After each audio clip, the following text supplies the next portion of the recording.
नमस्कार दोस्तों। जय हिंद। मैं निपुण आलम बैन डायलॉग मंच में आप सबका स्वागत करता हूं। और दोस्तों, जैसा आप जानते हैं, डायलॉग मंच का मोटिव एक सही डायरेक्शन, मोटिवेशन और साथ ही स्ट्रैटेजिक टॉक करना। तो दोस्तों, उसी श्रृंखला में आज हमारे साथ जुड़े हैं अंशुल वर्मा जी। अंशुल वर्मा जी को अभी जो सीजीपीएससी 2020 का परिणाम आया है, उसमें डीवाईएसपी पद उनको मिला है। हालांकि डिप्टी कलेक्टर उनके लिए पद वेटिंग है। तो दोस्तों, पहले हम स्वागत करते हैं अंशुल वर्मा जी का। अंशुल वर्मा जी, आपका बहुत बहुत स्वागत डायलॉग मंच के अंदर। Thank you sir.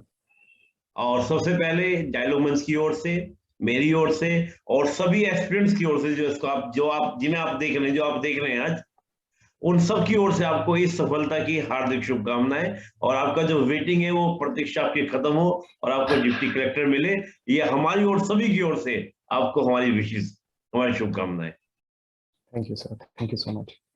Anshul ji, मेरा पहला प्रश्न यही रहेगा आपसे, कैसा फील होता है? एक तो भी डीपीएसपी आप बने हैं, पहले तो इसकी तो बधाई हो ही गई, लेकिन जो वेटिंग वाला प्रोसीजर है, इसमें आपको कैसा फील हो रहा है? तो सिलेक्शन हो गया डीपीएसपी में, फिर वेटिंग चल रहा है, तो इस समय आपको कैसा लग रहा है?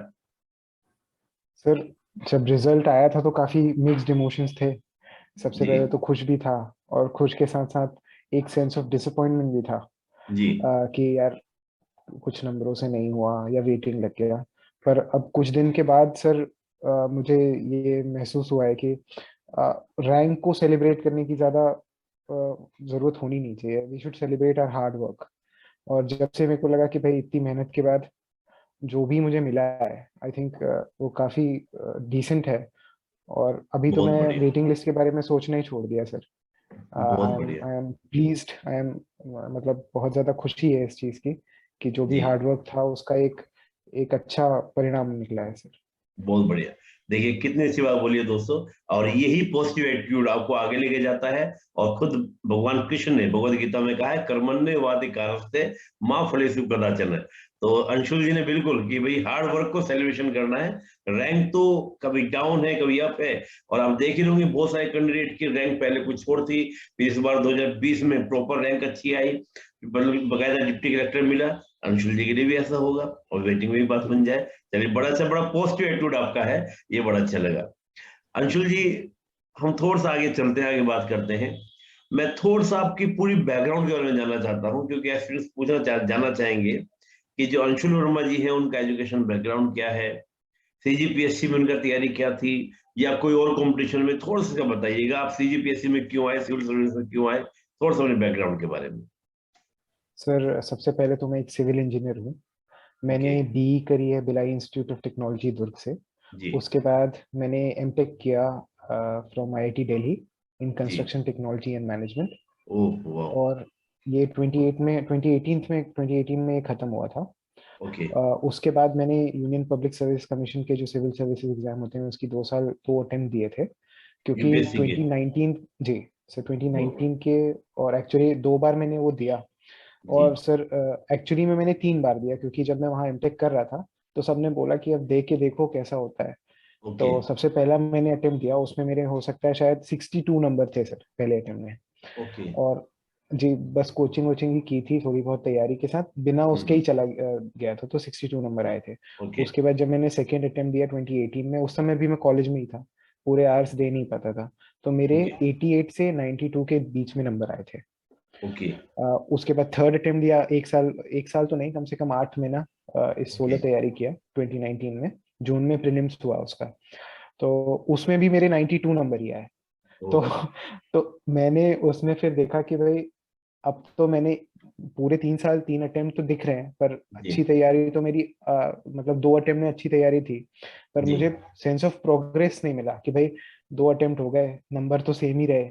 अब मैं जी। किसी को क्या बताऊंगा कि क्या प्रोग्रेस हुआ ओवर ओवर एन ईयर या ओवर 8 मंथ ऑफ 8 मंथ के पीरियड में। तो मैं बोला अब दूसरे कुछ में देखते हैं कि इतना जी। ज्यादा, फिर वही ये लैक ऑफ मोटिवेशन हुआ कि अब बिल्कुल क्या बिल्कुल। करना है आगे। तो जून बिल्कुल। में ये हुआ। उसके बाद सर मैंने उसके बाद स्टेट सर्विसेज की तैयारी चालू की थी। मैं जी। कहूँगा सितंबर से मैंने किया। जी। सितंबर से मैंने दिया था, फिर जो 2020 का एग्जाम था वो दिया था, मतलब 2019 में। 2019 का एग्जाम 2020 में दिया था। तो ओके। उसमें मेरा प्रीलिम्स में ही नहीं हुआ। ओ। उसके बाद सर, अब मैं अब कैसे बोलूँ, अब फॉर्चुनेटली या अनफॉर्चुनेटली लॉकडाउन आ गया। तो ओके। क्योंकि लॉकडाउन सबके लिए तो काफी डीमोटिवेटिंग सा या फिर काफी बिल्कुल बिल्कुल। स्टैग्नेंट सा लाइफ था।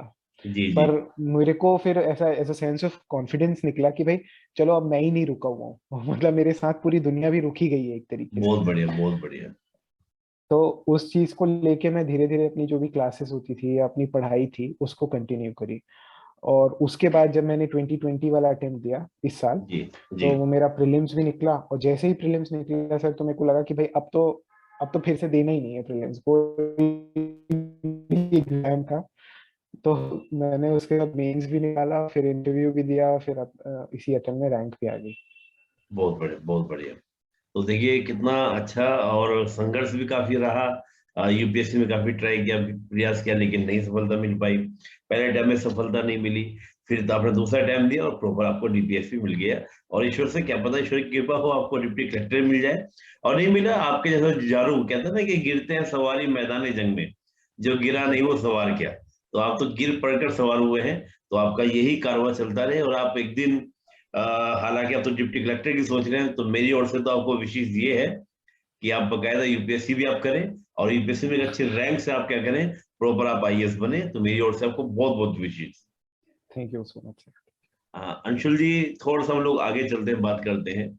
जब आपको ये डीमोटिवेटिंग फैक्टर, आपने बताया था कि कोरोना के बारे में बताया कि कोरोना के पूरी दुनिया रुक गई, तो आपको उसने आपको मोटिवेट किया, नहीं कि आपदा में अवसर की तलाश, ये ऐसे भी इस बार आया था जी कोविड जी। 19 में। तो डिजास्टर में आपने अपॉर्चुनिटी को अपने सर्च किया। लेकिन जब हम्म, कभी इस प्रकार का डिमोटिवेटिंग फैक्टर होता था, यानी कि मन में नकारात्मक निगेटिविटी आती थी, तो उस समय अंशुल जी अपने आप को कैसे पॉजिटिव करते थे? कुछ योगा करते थे, या कुछ म्यूजिक सुनते थे, या फ्रेंड से या मम्मी पापा से बात करते थे? तो उस डिमोटिवेटिंग फैक्टर को कैसे दूर किया? सर सबसे पहले तो मैं आपको बताऊंगा कि जो ये लैक ऑफ मोटिवेशन जो होता है, जी। मेरे ख्याल से काफी नॉर्मल सी चीज है। डे टू डे बिल्कुल लाइफ में भी ऐसे ही होता है। क्योंकि बिल्कुल। क्योंकि स्टूडेंट लाइफ में जो प्रिपरेशन का जो एनवायरनमेंट होता है, जी। किसी एक दिन में बहुत ज्यादा मोटिवेटेड रहता था कि भाई आज तो मैं मतलब कल मैंने बहुत ज्यादा पढ़ा है, आज मैं बहुत लोगों से बहुत आगे हूँ। बहुत और ऐसे बढ़िया। ही होता था कि अगले ही दिन मुझे लगता था कि यार अरे मतलब क्या पता सही जा रहे हैं कि नहीं जा रहे हैं, एग्जाम तो बहुत 6 महीने बढ़िया। बाद है, कि बहुत होगा क्या बढ़िया। अब। ऐसा बहुत होता बढ़िया। रहता था। बिल्कुल और बिल्कुल। फिर सर ऐसा जब ऐसा बहुत बार हुआ है, उसके बाद मैंने बोला कि भाई ये तो होता है, हम्म। इसको इसको भी अपने को एम्ब्रेस करना है एक तरीके से कि भाई ऐसा होता है। और इसको फिर मैंने एड्रेस करना शुरू किया सर। जी सबसे पहला और सबसे बेसिक जो मुझे लगता है सबसे इम्पोर्टेंट चीज है जी। मोटिवेशन को बनाए रखना for a longer period of time, बहुत ये है बढ़िया। कि हमको अपनी जो प्रोग्रेस हो रही है डे टू डे या वीकली या मंथली, उसको कायदे से मेजर करना आना चाहिए। बहुत अगर हम बढ़िया। Over a period of time अपनी प्रोग्रेस को मेजर करते चलेंगे, जी। तो मुझे लगता है constantly over a longer period of time motivated भी रहेंगे। तो मैं बहुत मेक श्योर करता था कि अगर मैं दिन में 6 घंटे भी पढ़ता हूँ, तो जी। उसको अपने एग्जाम के पॉइंट ऑफ व्यू में वो मुझे कितना आगे लेके जा रहा है, बहुत बढ़िया। इसकी मैं कोशिश करता था। तो इसके लिए सबसे इम्पोर्टेंट और सबसे बेसिक चीज जो मैं करता था, वो जी। ये था कि अपने क्वेश्चन आंसर सॉल्व करना, बहुत बढ़िया। प्रीवियस ईयर के क्वेश्चंस देखना कि भाई बहुत ये बढ़िया। वाला जो टॉपिक मैंने पढ़ा है, इससे मैं जी। कितने प्रीवियस ईयर के क्वेश्चंस बना पा रहा हूँ, मेंस में कैसे लिख पाता हूँ। हालांकि उस समय बहुत ज्यादा मेंस फोकस तो था नहीं मैं, जी क्योंकि जी। सिलेबस में मैं देख के समझ गया था कि जो 3-4 महीने का समय मुझे मिलेगा वो मेंस बिल्कुल। के लिए काफी होगा। बहुत बढ़िया। लेकिन जो प्रीवियस ईयर के क्वेश्चंस हैं और फुल लेंथ जो टेस्ट सीरीज देना, ये सब मैं जी। कॉन्स्टेंटली करता रहता था, बिल्कुल। ताकि मैं अपनी प्रोग्रेस को मेजर कर सकूं। और जी सबसे पहले सबसे ज्यादा इंपॉर्टेंट ये था कि भाई ये जब मैं बनाता था, तो प्रीवियस ईयर के क्वेश्चंस देख के ना बड़े आसान लगते हैं कि ये वाला जी। आता तो मैं तो इसको बना लेता। पर बहुत पर बढ़िया। जब वो पेपर में खुद के आता है, जी जी। तो वही चीज बहुत ज्यादा मुश्किल हो जाती है। बहुत तो बढ़िया। मैंने तो इतने बार उसको बनाया कि सर वो जो प्रीवियस ईयर की किताबें होती हैं, वो जी मैं जी। करीबन 3 से 4 बार एग्जाम के पहले तो मतलब मुझे रट गया था कि अब ओ। ये कौन से साल का। मैं समझ जाता था कि ये तो 2014 या 2016 का सवाल फिर से आ गया है, इसको जी। सब लोग बनाएंगे, तो मैं इसको अफोर्ड नहीं कर सकता कि इसको छोड़ दूं। बहुत इसी बढ़िया। यही, और फिर इसके साथ साथ सर फैमिली थी। फैमिली थी, फ्रेंड्स थे, वो भी सब दोस्त भी इसी चीज में है, तो वो लोग भी समझते हैं कि भाई हाँ थोड़ा आज आज अच्छा इसका मूड नहीं है बात करने का, तो इसको जाने देते हैं। फैमिली फैमिली भी बहुत सपोर्ट था सर। जी वो जी भी गवर्नमेंट सर्वेंट्स हैं, तो वो जानते हैं कि भाई अब इसमें उतर गया है तो टाइम तो लग ही सकता है थोड़ा बहुत। बिल्कुल। तो तो आपके उनका भी फादर, बहुत ज्यादा। जी हाँ, मम्मी पापा क्या बता रहे थे? बोलिए, आप बोलिए, फिर मैं पूछूंगा। सर यही बोलना चाहता था कि साथ तो सबका था, पर लड़ाई में तो मेरे को ही उतरना था। जी तो जी। मतलब इसीलिए मैं अपने आप को प्रिपेयर कर रहा था कि जिस दिन लॉकडाउन खुलेगा उसका हम्म। उसके बाद का पहला एग्जाम मैं ही निकालूंगा। मतलब उसके बाद मैं फिर से नहीं देना चाहता ये एग्जाम। बहुत बढ़िया। देखिए दोस्तों, बड़ी सबसे अच्छी बात इम्पोर्टेंट थी, चीज। और अंशुल जी ने बड़ा अच्छा बोला कि साथ तो सभी का था, लेकिन लड़ाई रियली यही है कि लड़ाई खुद को करनी पड़ती है। और अगर हम अपने आप को सेल्फ मोटिवेट करना सीख जाएं, यानी कि खुद को मोटिवेट करना सीख जाएं, तो हम कोई भी चुनौती से आप क्या कर सकते हैं, उससे लड़ सकते हैं और आगे बढ़ सकते हैं। अंशुल जी ने वही करके दिखाया, सेल्फ मोटिवेशन। और सही बात है, सभी लोग साथ में हैं, और पापा मम्मी साथ में हैं, उनकी आशीर्वाद के बिना, उनके साथ के बगैर तो कुछ भी नहीं हो सकता। तो अंशुल जी ने वही बात को बोला। अंशुल जी, आपको बेसिक एक मेरा प्रश्न, क्योंकि आपको तो यूपीएससी का भी एक अच्छा खासा अनुभव है, 2-2 अटेम्प्ट का, इधर आपको सीजीपीएससी के भी आपको पूरा अनुभव हो गया है, क्योंकि 2 अटेम्प्ट यहाँ भी आपके हुए हैं। आपको कुछ बेसिक डिफरेंसेस दिखाई दिए यूपीएससी सीजीपीएससी में? कुछ आपको लगता है कि दोनों की तैयारी अलग अलग तरीके से होती है? सर हालांकि दोनों का प्लेटफॉर्म तो सेम है, मतलब जो सिलेबस काफी सिलेबस सिमिलर है। हम्म। अ, छत्तीसगढ़ का सिलेबस थोड़ा सा अलग है, क्योंकि छत्तीसगढ़ के हिस्ट्री, ज्योग्राफी और कल्चर वल्चर से भी सवाल आते हैं। तो ओके। सबसे बेसिक डिफरेंस तो यही है। पर जो जनरल स्टडीज का हिस्सा है, या करंट अफेयर्स हुआ, वो दोनों का जी। ऑलमोस्ट सेम है। प्रीलिम्स के ओके। एग्जाम में जो सबसे बेसिक डिफरेंस ये है कि जो यूपीएससी में काफी काफी थोड़े से मेरे ख्याल से एनालिटिकल सवाल आ जाते हैं, या ऐसे सवाल जो ज्यादा फैक्चुअल ना हो और आपको घुमा के वो कुछ पूछ रहा है या आपकी अंडरस्टैंडिंग को टेस्ट कर रहा है। बहुत पर बढ़िया। स्टेट की जो एग्जाम है, सर्विस ये वाला एग्जाम, इसमें सर फैक्चुअल सवाल बहुत ज्यादा होते हैं। ओके। और और इतना ज्यादा फैक्चुअल होता है, कई लोग के लिए फैक्चुअल इजी हो जाता है, कई लोग के लिए फैक्चुअल थोड़ा मुश्किल भी हो जाता है। तो जी। सबसे बेसिक जो दूसरे सिलेबस के बाद जो डिफरेंस है वो यही है, फैक्चुअल वाला। और इसके सिवा तो मैं बोलूंगा कि सर फंडामेंटली कोई बहुत ज्यादा डिफरेंट पेपर है नहीं। जो भी ओके। डिफरेंस आता है वो मेंस के एग्जाम में आता है, क्योंकि जी। यहाँ पे मेंस के एग्जाम भी ऐसे ही होते हैं, मतलब ज्यादा एनालिटिकल, या आपका पॉइंट ऑफ व्यू, या क्रिटिसाइज करो, या फिर ऐसा जी। ऐसा कोई सवाल आता नहीं है यहाँ पे। जी। यहाँ पे बस जो है, मतलब अब जैसे चौरी चौरा इवेंट हुआ था, तो हम्म। वो क्यों हुआ था या उसके क्या कारण रहे, जी। उसके क्या कॉन्सिक्वेंसेस रहे, बस इतने में ही, ये अभी तक के तो इतने में ही इतने में ही सीमित रहता है सर। बहुत ज्यादा जी। एनालिटिकल या आप क्या सोचते हैं इससे सवाल नहीं आते यहाँ पे। बहुत बढ़िया। देखिए दोस्तों, एक बड़ा इंटरेस्टिंग बात है फैक्ट्स को लेकर, कि सीजीपीएससी में थोड़ा फैक्ट्स ज्यादा होते हैं, यूपीएससी में थोड़ा फैक्ट्स कम होते हैं। डिफरेंसेस जो आते हैं वो मेंस में आता है। और वाकई में कि यूपीएससी के आप क्वेश्चंस भी देखेंगे तो काफी 5-6 लाइन तक के मेंस के क्वेश्चंस हो जाते हैं। पढ़ के लगता है कि वो क्वेश्चन है या फिर आंसर ही दे रखा है। तो ये थोड़ा सा अंतर रहता है, बड़ा अच्छी बात है। वहाँ बहुत ज्यादा थोड़ा एनालिटिकल ज्यादा हो जाता है, लेकिन फंडामेंटल सब बातें सही है। और बड़ी अच्छी बात बोली कि फैक्ट्स किसी के लिए बहुत आसान होता है, किसी के लिए बहुत टफ होता है। अंशुल जी के लिए फैक्ट्स कैसे थे? याद करना आसान था या टफ था? सर क्योंकि यूपीएससी से मैं आया था, तो जी। दिमाग में रेजिस्टेंस था कि अरे यार हर चीज थोड़ी ना रटनी होती है, मतलब क्यों रटूं मैं जब मैं समझ के बिल्कुल। उसको बना सकता हूँ। वो बिल्कुल। उसी में उसी यही बहुत सारी मुझसे अप्रोच में। गलती हुई थी मेरे फर्स्ट अटेम्प्ट जी। में। उनमें से एक गलती यही थी कि एक हाँ। सेंस ऑफ इग्नोरेंस था कि भाई इसको क्यों रटूं, मेरे जीवन में ये डेट क्यों काम आएगी, ऐसा अंदर से मेरे रेजिस्टेंस था। तो जी। मुझे लगता है कि जो पहला अटेम्प्ट लग गया वो इसी इसी बात से वो बढ़ गया, क्योंकि फिर मैं समझा कि अब भाई डेट है तो है, इसको तो रटना पड़ेगा, पेपर में आएगा, लोग बनाएंगे, तुम नहीं बना पाओगे। तो मतलब शुरू में थोड़ा रेजिस्टेंस हुआ, पर अब मेरे को ऐसा लगता है कि भाई अब जब पूछेगा तू तो मैं याद कर ही लेता हूँ, मतलब तो अब और कोई चारा नहीं है मेरे पास। ये तो बड़ा अच्छा उन्होंने बताया। और ये बात बिल्कुल सही बात है, क्योंकि मैं भी जब तो ये प्रॉब्लम सभी के साथ मोस्टली, और जो यूपीएससी जी, की तैयारी करते हैं उनके लिए तो ज्यादा रहता है, क्योंकि उनको कहा जाता है फैक्ट्स याद नहीं करना है और सारा हाँ, कॉन्सेप्चुअल ज्यादा होता है, फैक्ट्स पर फोकस कम होता है। तो वो कॉन्सेप्चुअल क्रिएटिव ज्यादा फोकस करते हैं, रटने पे नहीं बल्कि एनालिटिकल अप्रोच को डेवलप करेंगे, थिंकिंग प्रोसीजर को डेवलप करेंगे। तो यहाँ पर आके वो चीज होती है, जो होती है। जी, तो मैं थोड़ा सा ये पूछना चाहूंगा कि आपने उसको फैक्ट्स को याद करने की कोई टेक्निक लगाई, क्योंकि जैसे कि आप सेंस ऑफ इग्नोरेंस आपका अंदर था, तो उसको कैसे ठीक किया आपने, फैक्ट्स को याद कैसे किया? दो तीन तीन चार चार बार पढ़ते थे? मॉर्निंग में तो कई बार कहते हैं कि ब्रह्म मुहूर्त से उठ के पढ़ते हैं तो सब चीजें फैक्ट्स याद हो जाते हैं। तो फैक्ट्स को याद करने के लिए आपका तरीका क्या था? कुछ लोग तो, कुछ एक्सपीरियंस को मैंने देखा है कि रूम पे भी जाता हूँ तो दीवार पे फैक्ट्स को लगा देते हैं, पेपर पर लिख के हुँ। लगा देते हैं, उनको बार बार देखते। तो आपका क्या तरीका था फैक्ट्स को याद करने का?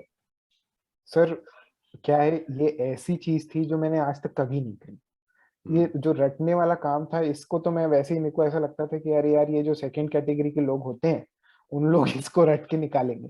मैं तो भाई थोड़ा-सा दिमाग-विमाग वाला काम रहेगा वो करूँगा। पर सर ऐसा है नहीं, क्योंकि अगर अगर मेरे को चीज़ आती भी है हाँ और हाँ, उसको मैं बताऊँगा कैसे, अगर मैं उसको सही से जल्दी से लिख नहीं पाऊँगा? क्योंकि बहुत ये बढ़िया। एग्ज़ाम हमारी अंडरस्टैंडिंग को नहीं टेस्ट करता। ये एग्ज़ाम बिल्कुल, हमारी पावर टू मेमोराइज़ को टेस्ट करता है। बहुत अगर बढ़िया। अगर मैं 8 मिनट में एक 15 नंबर का सवाल लिख नहीं सकता, तो जी, मेरे को वो कितने अच्छे से भी आता है, उसका कोई मतलब नहीं है इस पेपर में। बिल्कुल वो बिल्कुल। ये नहीं पूछेगा बुला के आपको कि भाई तू क्यों नहीं लिख पाए? जी वो जी। देखेगा कि 8 मिनट में इसने कितना लिखा है, और उसी के जी, बेसिस में मेरे को नंबर देगा। तो बिल्कुल। मेरी अंडरस्टैंडिंग को अच्छे से रिप्रेजेंट करने में रटने की भी बहुत इम्पोर्टेंट वो है सर, रोल है। तो मैं समझ गया था कि भाई अब तो रटना है ही, चाहे वो जी, प्रीलिम्स में हो या तो मेंस में। बहुत और बढ़िया। हाँ, उसकी इसीलिए फिर मैंने कोशिश किया कि भाई कैसे रटूं, कैसे रटूं, कैसे रटूं। तो मैंने यही बोला कि भाई अब रटने का तो अच्छा तरीका है कि इसको जितने बार ज्यादा बार मैं पढ़ सकता हूँ, उतने ज्यादा बार मैं इसको पढ़ूंगा और होप करूंगा कि मेरे को रट जाए। और फिर बिल्कुल, अलग से भी समय देता था, कुछ फिगर्स को याद करने के लिए मैं देखता था कि 10 बार लिखता हूँ, 15 बार लिखता हूँ, ऐसा कर करके मैं उसको रटा। और सर जी, ऐसा कोई मेरे पास कोई ट्रिक नहीं है कि मैंने रट कैसे लिया, या बस उसको बस रटा। और मेरी एडवाइस यही रहेगी कि ज्यादा ट्रिक खोजने की जरूरत नहीं है, आपको ज्यादा बार उसको पढ़ना है, और मेरे ख्याल से वही सबसे इम्पोर्टेंट ट्रिक है चीजों को रटने की। बहुत बढ़िया, बहुत बढ़िया। ये मैंने देखा है कई बार कि काफ़ी सारे एस्पिरेंट्स क्या करते हैं कि बहुत सारे छोटे-छोटे कोड बना लेते हैं। जैसे मैं आपको एक हाँ, कोड बताऊँ, मुझे याद आ रहा है। प्रेम्बल है, जैसे मतलब प्रेम्बल है, तो प्रेम्बल में अगर ऑब्जेक्टिव ऑफ द गवर्नमेंट की बात करें, ऑब्जेक्टिव ऑफ द स्टेट की बात करें, या शासन प्रणाली कैसी है, टाइप ऑफ द गवर्नमेंट, तो याद किया सपस्फलक, संपूर्ण प्रभुत्व संपन्न समाजवादी पंथ निरपेक्ष लोकतांत्रिक गणराज्य। ये सोरविन है, ये सोशलिस्ट है, सेकुलर है, डेमोक्रेटिक है, रिपब्लिक है। तो उसको एक छोटा सा सपस फलक बोल दिया। तो ऐसे तो कुछ कोड बना लेते हैं स्टूडेंट, तो आपने ऐसे नहीं कोड सर, नहीं बनाए? मैं एग्री करता हूँ, ये सब कोड मैंने बनाए। पर ये ओके, कोड को मैं इतनी बार पढ़ चुका था कि मैं कोड भूल गया और मेरे को वही चीजें ही याद हो जाती थी। मतलब बहुत फिर बढ़िया, इतना ज्यादा कोड का वो नहीं होता था रोल इसमें। बहुत बढ़िया, बहुत बढ़िया। यानी कि काफी जी, बार आपने ग्रो थ्रू किया, कई बार हाँ, उसको रिवाइज किया, तो आपने उसको क्या किया, अच्छे से तैयार कर लिया। जी, बहुत बढ़िया। अंशुल जी, मेरा मन ये कर रहा है कि मैं उन फैक्ट्स को, जैसे आपने याद किया, आपने कुछ अपने नोट्स भी बनाए होंगे, आपने जी, नोट्स प्रिपेयर किए होंगे अपने कुछ ना कुछ, तो जी सर, मेरा मन ये कर रहा है कि एक सेशन में आपके साथ रखूं जिसमें आपके नोट्स पर हम लोग पूरा डिस्कशन करें कि आप उसको जी, बार बार कैसे रिवाइज करते थे, क्योंकि कई बार स्टूडेंट से कहते हैं कि सिर्फ बार बार पढ़ने से बोरिंग होने लगता है। तो अंशुल जी उस बोरिंगनेस को कैसे दूर करते थे, उसमें कि नोट्स को कैसे बनाया, उन कोड को कैसे बनाया, फिर कोड पुरानी चीजें हो गई, आपको पूरा कंटेंट याद हो गया, तो एक बार मैं वो हम्म, नोट्स भी चाहूंगा कि अगर हम नोट्स का एक सेशन करें तो वो बहुत बेटर रहेगा। और हाथों हाथ में एक जिक्र आपको और कर दूं कि डायलॉग मंच ने एक मेंटरशिप प्रोग्राम आप लोगों के सहयोग से शुरू किया है। यहाँ तो मैं जी, प्रश्न कर रहा हूँ, आप उत्तर दे रहे हैं। जी, लेकिन मेंटरशिप प्रोग्राम में क्या होता है कि जो एस्पिरेंट्स जो ऑलरेडी तैयारी कर रहे हैं, फ्रेशर हैं, वो सीधे आपसे रूबरू होते हैं और आपसे क्वेश्चन करते हैं, उसको वेबिनार करते हैं। और बहुत छोटा सा होता है, 30-40 मिनट का हम लोग करते हैं। तो वो सीधा आपसे जी, प्रश्न करते हैं, क्योंकि बहुत सारी उनकी जिज्ञासाएं रहती है, तो खास तौर से जो कोई कोचिंग नहीं ले पा रहे हैं, उनको कोई गाइड प्रॉपर नहीं मिल पा रहा है, तो उनके बहुत सारे क्वेश्चन होते हैं। तो मैं जी, थोड़ा सा आपसे रिक्वेस्ट करूंगा कि आप उसके लिए समय निकालें, ताकि जो बहुत सारे एस्पिरेंट्स हैं वो आपका पूरा दिशा निर्देशन ले सकें, आपका पूरा मार्गदर्शन ले सकें, तो उनके लिए बड़ा हेल्पफुल हो जाएगा। मुझे बड़ा अच्छा लगा फैक्ट्स को याद करने का तरीका आपका। और बिल्कुल सही बात है कि कोड काम नहीं करते, वो चीज आपके काम करते हैं। अंशुल जी, अगला तो सेशन हम लोग बहुत अच्छे से नोट्स पे करने वाले हैं, और आपने अनुमति दे भी दी है, सहमति दे भी दी है जी सर। कि हम उसको करेंगे। मैं अभी बस एक लास्ट प्रश्न आपसे करूंगा कि जितने भी एस्पिरेंट जो प्री की प्रिपरेशन में लग गए हैं, क्योंकि प्री का एग्जाम फरवरी में है, उनके लिए आप क्या सजेशन देना चाहेंगे, खास तौर से फैक्ट्स को लेकर? फैक्ट्स को लेकर सर। मतलब प्री के लिए सजेशन आपको क्या देना है? प्री में ही फैक्ट्स ज्यादा काम आता है। जी सर, सबसे पहले तो मैं ये बोलूंगा कि जी जितने भी जो भी ये जो प्रीलिम्स का एग्जाम है सर, इसमें इस प्रिपरेशन का बेडरॉक होता है जी प्रीवियस ईयर क्वेश्चंस।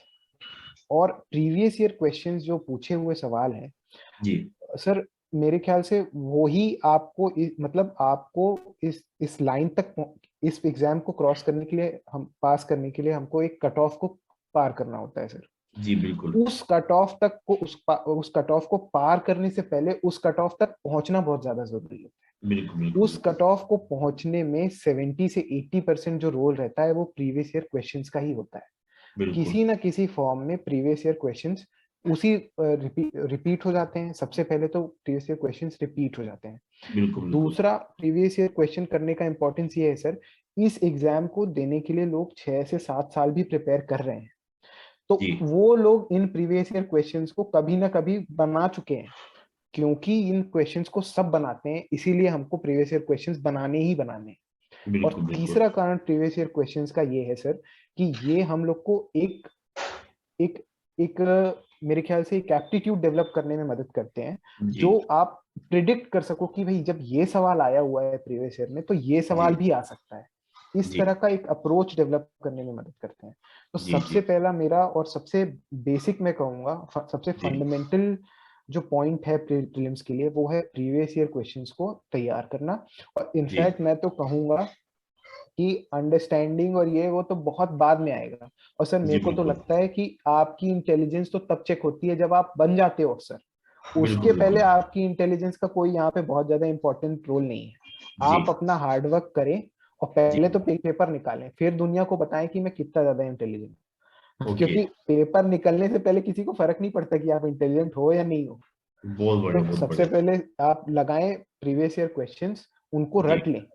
जी उसके बाद मैं आपको कहूंगा कि करंट अफेयर से कुछ क्वेश्चंस आते हैं, बहुत बढ़िया। उनको आप तैयार कर लें। एक आध दो मैगजीन होती है मार्केट में, उससे ज्यादा पढ़ने की जरूरत नहीं है। मैंने तो कभी जी न्यूज़पेपर तक के नहीं पढ़ा, न्यूज़पेपर हिंदी में है सर।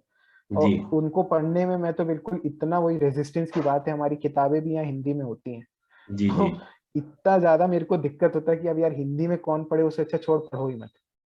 जो आखिरी में जो आखिरी बिल्कुल में आती हैं, जो आखिरी में करंट अफेयर्स की 60-70 पेजों की मैगजीन आती है, वो भी जी हिंदी में ही होती हैं। अब उनको जी मैं कैसे भी करके 3-4 बार ऐसे पढ़ लेता था। और वो जी भी बहुत कॉमन है सर, आप अगर सी स्टेट के सर्विसेज का यहाँ से प्रिपरेशन कर रहे हैं, आपको पता है कि कौन सी किताबें लेनी है। और जी उसको भी आपको इसलिए लेना है क्योंकि सब ले रहे हैं। जी इसके सिवा अगर कोई क्वेश्चन आता है जो इन प्रीवियस ईयर क्वेश्चन से ना हो, आपकी टेक्स्ट बुक जो पढ़ते हैं आप उसमें ना हो, और जी करंट अफेयर की मैगजीन में ना हो, तो आपको उसको सिंपल छोड़ देना है। वो कट बिल्कुल ऑफ बिल्कुल में डिसाइड करेगा। और मेरे को लगता है सर वो 3-4% लोग उसको बना भी लेते हैं, तो जी उनसे अपना कंपटीशन है नहीं अभी। अपने सही को बात, तो प्रीलिम्स में सिर्फ कट ऑफ पार करना है। तो बहुत अपनी बढ़िया। प्रिपरेशन को बिल्कुल सिंपल रखें, जी प्रीवियस ईयर क्वेश्चंस बनाएं, अपनी टेक्स्ट बुक को रिवाइज करें, करंट अफेयर्स करें। सर यही 3 में मेरे ख्याल से बहुत ज्यादा एडिक्वेट चीजें हैं जो आपको प्रीलिम्स निकालने के लिए इम्पोर्टेंट है। बहुत बढ़िया। तो नितिन जी ने देखिए दोस्तों बहुत सिंपल सा बताया, प्रीवियस पेपर्स को देखें, टेक्स्ट बुक को देखें, टेस्ट दें, तो आपके लिए कोई मुश्किल नहीं प्री एग्जाम करना। बस आप थोड़ा परिश्रम कीजिए, मेहनत कीजिए, तो आपका निकल जाएगा। तो ये नितिन जी से हमारी, हाँ नितिन जी कुछ कहना चाह रहे हैं? अंशुल। ओ सॉरी, हाँ अंशुल जी, आप कुछ कहना चाह रहे हैं? नहीं नहीं सर, हाँ, आप बोलिए। तो टंग स्लिप हो गया, तो सॉरी दोस्तों। कोई बात नहीं, कोई अंशुल जी बात माफी चाहूंगा, हो जाता है कई बार, टंग स्लिप हो जाता है। तो बहुत बहुत धन्यवाद अंशुल जी आपका, कि आपने पूरा समय दिया, प्रॉपर समय दिया, और आपने पूरा एकदम बेसिकली प्री कर और फैक्ट्स को लेकर आपने जानकारी दी। और हम जल्दी आपसे समय लेना चाहेंगे कि आप एक समय और दीजिए हमें, ताकि हम जी। पूरा नोट्स के ऊपर, फैक्ट्स के ऊपर चर्चा कर सकें, और थोड़ा लेंथी सेशन वो रहे, क्योंकि इस बार समय थोड़ा सा आपके पास शॉर्ट था। तो हम इसको थोड़ा सा शॉर्ट रखना चाहते थे कि शॉर्ट रखें, लेकिन अगली चर्चा करें और मेंटरशिप प्रोग्राम में आप बच्चों के जो एक्सपीरियंस के क्वेश्चन है उनको आप सोल्व आउट करें। तो बहुत बहुत धन्यवाद नितिन जी, और पुनः आपको डायलॉग मंच की ओर से, मेरी ओर से, सभी एस्पिरेंट्स की ओर से आपके उज्जवल भविष्य की हार्दिक शुभकामनाएं। Thank you sir, thank you so much.